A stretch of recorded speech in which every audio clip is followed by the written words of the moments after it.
Muy, pero muy buenos días. Que el Dios del amor y de la paz te bendiga. Ayer me preguntaron qué se entiende por fe emocional. Y lo que se entiende por fe emocional se lo voy a explicar de una forma muy simple. Es aquella persona que hace actos muy bonitos por fuera, pero su corazón sigue siendo igual, el mismo. Ejemplo, ¿qué te ganas con subir a Monserrate de rodillas o con maíces en los pies para que te talle? Y subes pidiéndole a Dios, digamos, por salud, por trabajo, por todo. Pero bajas y sigues siendo el mismo. Mientes, robas, atropellas a las demás personas.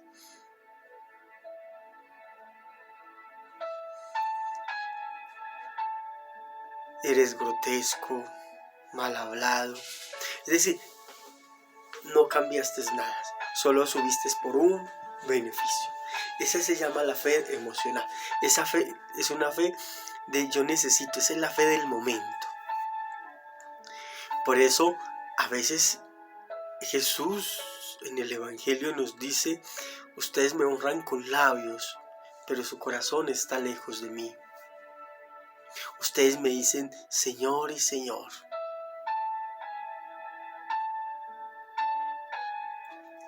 pero no más. Ustedes me buscan porque yo les doy alimento, nos dice el Señor. Y esto es lo que se ha convertido mucha fe de mucho cristiano, de mucho que dice que ama a Dios, pero de palabra, porque vive bajo sus criterios, sus deseos, sus emociones, su vida. No le interesa la vida de los demás, le interesa solo satisfacer sus deseos, sus necesidades momentáneas. Y ahí es donde cae el peligro de muchas personas de decir después, es: ahora sí conoce a Cristo, ahora sí. No, tú nunca lo quisiste conocer. Que quieras conocerlo ahora es otra cosa. Y tristemente esa es la realidad de mucho católico. Por eso ayer yo les decía, la fe debe ser razonable, no emocional. La fe tiene que tener un criterio de razón, del saber por qué yo hago mis cosas, del saber por qué yo creo en esto, por qué yo creo en aquello. Eso es la razón de mi fe. Los actos pueden ser muy, pero muy bonitos. Pero cuando los actos no están conforme a la voluntad de Dios, son actos perdidos. Mire, el Salmo 51 nos da un ejemplo fenomenal de eso. Señor, no te satisfacen sacrificios. Si te ofreciera un becerro, no lo aceptarías. Tú lo que quieres, Señor, es un espíritu contrito y humillado. Un corazón humillado y arrepentido, tú no lo desprecias. Esa es una de las premisas del Salmo 51. Es decir, es la actitud del corazón la que nos invita a seguir a Jesús y a un cambio profundo de vida. Es decir, a darle un vuelco a mi vida, a darle un vuelco a mi historia. Y es lo que busca Dios de ti y de mí. Puedes rezar 1000 Padre Nuestro, 1000 Ave Marías, muy bonitos, está muy bien. Pero escudriñas a Dios en tu vida. ¿Le permites a Dios entrar en tu vida y transformarla? Mire que en el Apocalipsis dice: llamo a la puerta, es decir, toco. Y quiero entrar y cenar contigo. ¿Lo permites? Es decir, las propuestas de Jesús son claras y sencillas. Tienen una rica expresión. A ver, se me está diciendo la palabra. Calidad. Tienen que tener algo de calidad. Perdónenme, no me acuerdo. Bueno, Va por ahí. Es una expresión que necesita ser radical. Sí, nuestra fe debe ser radical. Radical. Ya encontré la palabra. Si la vida mía no es radical con la propuesta de Jesús, es una fe vacía y vana. Es una fe solo momentánea. Y de eso está lleno el mundo, de fees momentáneas, de fe muy bonitas, pero lejos de Dios. Es una fe que está al servicio de los deseos y de las emociones personales. Por eso cuando quieras descubrir a Jesús en tu vida, cuando quieras enamorarte de Jesús, ser parte de Jesús, vive como Jesús pidió que viviéramos. En el mundo hay muchas expresiones de fe cristianas, demasiadas diría yo. Y todas dicen tener la verdad. A veces se apoderan de la verdad de Jesús. Y Jesús no es una verdad que tú te puedas apoderar, ni de un lado ni del otro. Jesús es Jesús. Para vos entender el Evangelio, debes vivirlo. Para vos entender el Evangelio, debes vivirlo. Si solo lo quieres comprender de palabras, para eso existe la teología. Para comprender el contexto, la forma en que se escribió. A ti y a mí nos toca coger la palabra de Dios y vivirla. Así como lo hizo Teresa de Calcuta, lo hizo San Francisco de Asís, lo hizo el Padre Pío de Petricina. Escoger una palabra de Dios y decirle al Señor, venga, yo quiero entrar a dialogar contigo. Y hizo en su vida lo que Dios quería. Cogió, por ejemplo, Francisco de Asís y leyó, dejarlo todo y seguirme.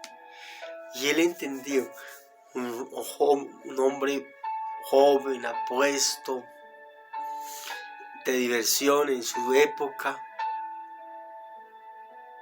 emocionado de la vida, se encuentra con Jesús y Jesús le dice, ¿quieres seguirme? Y Jesús le dice, anda, ve, vende lo que tienes y dáselo a los pobres y luego ven y sígueme. Y él eso lo vivió a recalidad. Que una vez el papá, quien se lee la historia de Francisco de Asís, delante de la iglesia, le dijo el papá, obispo, dile a mi hijo que se venga conmigo, porque es que yo todo se lo he dado. Francisco de Asís se desnuda frente al obispo y le dice al papá, papá, yo ya no te pertenezco, yo solo le pertenezco a Dios. Y si tus ropas te agradan, llévatelas, yo ya no las necesito. Llegó incluso a la radicalidad de comerse sus alimentos con ceniza.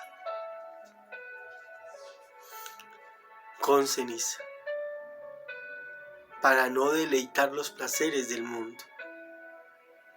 Y al final de su vida le pide perdón a su cuerpo diciéndole, hermano burro, perdóname por el daño que yo te hice. No, a veces actué tan radicalmente, ya es demasiado, que se me olvidó de que mi vida y que mi cuerpo era templo de Dios y no tenía por qué destruirlo. Pero llegó a una radicalidad, a ser radical, de encontrarse con Dios. Y eso es lo que Jesús nos pide en el Evangelio. Vivirlo al máximo, amarlo. Por eso fue capaz de vencer las tentaciones. En Bogotá, en la iglesia de la tercera orden, al fondo, arriba, hay una imagen de un crucificado abrazando a Francisco de Asís. Y esa significa que Dios estaba con Francisco de Asís. Es una obra linda, del diseño de cómo Dios acoge al hombre, al ser humano, en su fragilidad, en su vida, que Dios hace milagros en él. El padre Pío Pietrelcina, otro ejemplo. Él oraba y le entregaba a Dios día y noche, constantemente. Las horas del dormir eran 1 o 2 horas, él no dormía más. Y él se levantaba siempre a orar y mantenía en oración constante, mantenía en la escucha de la palabra de Dios, meditaba en la palabra de Dios. Por eso muchas veces la iglesia lo castigó, porque llegó a ser tan radical, que lo primero que exigían los fieles era la conversión de corazón. Conviértase a Dios. Y a eso te invito hoy, a ti y a mí. A ti que me escuchas y yo que te estoy hablando, tenemos que parar un momento y preguntarnos si en verdad seguimos a Jesús como Él nos pide. Si en verdad lo vivimos o simplemente son palabras bonitas, son palabras emocionales, son palabras del momento, pero que no intercalan al corazón. Recuerda, si tu fe no es radical y no es intercalada en tu corazón, tienes que preguntarte cómo vives tu fe, cómo es tu experiencia con Dios, cómo descubres a Dios en tu vida. Pregúntatelo, preguntémoslo. Que hoy sea un momento de reflexionar y preguntarnos a cómo estamos con Dios. ¿Mi fe es razonable o mi fe solamente es emocional del momentico, del placer del momento, de la necesidad del momento? Que sea la Virgen María el mejor ejemplo para seguir a Jesús, de preguntarnos tú y yo cómo estamos con Dios. Bajo tu amparo me acojo, Madre de Dios, no desprecie la oración que te dirijo en mi necesidad.